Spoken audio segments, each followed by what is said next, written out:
उर्वरित बातम्यांचा वेगवान आढावा घेऊया। एबीपी माझातर्फे घेण्यात आलेल्या बाप्पा माझा या महागणेश मंडळ स्पर्धेचा निकाल जाहीर झालाय। उत्कृष्ट सामाजिक प्रबोधन श्रेणीमध्ये चंद्रपूर इथल्या नवयुवक बाल गणेश मंडळ प्रथम स्थानी, चंद्रपूर जिल्ह्याचे अतिरिक्त पोलीस अधीक्षक ईश्वर कातकडे यांच्या हस्ते पुरस्कार प्रदान। मुंबईतील प्रसिद्ध लालबागच्या राजाच्या दर्शनासाठी भाविकांची मोठी गर्दी। दर्शनासाठी भाविकांच्या लांबच लांब रांगा। आज रात्रीपासून पदस्पर्श दर्शनाची रांग बंद होणार असल्यामुळे भाविकांची रीघ लागली आहे।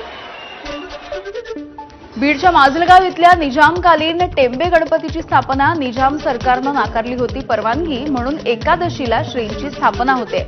माजलगावच्या टेंबे गणपतीची 125 वर्षांची परंपरा आहे।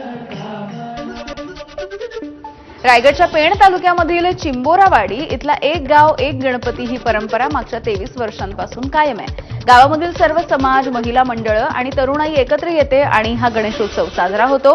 या गावाला आजवरती अनेक शासनाचे आणि सामाजिक संस्थांकडून पुरस्कार सुद्धा मिळाले आहेत। वाळकेश्वरच्या बाणगंगा इथल्या पिंपळेश्वर मित्र मंडळाचं 29वं वर्ष आहे। गर्व मराठी सर्व मराठी ही संकल्पना मांडणारा देखावा या ठिकाणी साकारण्यात आलाय। सुलेखनकार, मोडी लिपी अभ्यासक डॉक्टर तेजस लोखंडे यांनी मोडी लिपीमध्ये मराठी भाषा संस्कृतीवरती आधारित कलाकृती साकारल्या।